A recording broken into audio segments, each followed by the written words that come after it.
News 18 के digital platform पर आपका स्वागत है। मैं हूं प्रिया सिंह। रूस ने यूक्रेन के साथ चल रही जंग के बीच एक बड़ा समझौता किया है। रूस ने इस्तांबुल में हुए समझौतों के तहत एक अच्छा कदम उठाते हुए यूक्रेन के 1000 मृत सैनिकों के शव कीव को सौंप दिए हैं। यह जानकारी रूसी वार्ताकार व्लादिमीर मेडिंस्की ने दी है। वही इस अदला बदली के तहत यूक्रेन ने रूस को उसके 19 मृत सैनिकों के शव लौटाए हैं। बता दें कि रूस और यूक्रेन के बीच यह समझौता मानवता को शीर्ष पर रखते हुए किया गया है।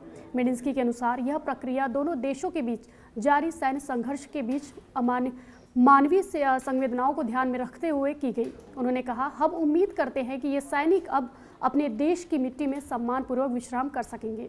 उन्होंने यह भी जोड़ा, ईश्वर करे वे अपने देश की भूमि में शांति से सोएं। इस वीडियो पर आपकी क्या प्रतिक्रिया है, हमें कमेंट बॉक्स में ज़रूर बताएं और फॉलो कीजिए न्यूज़ 18।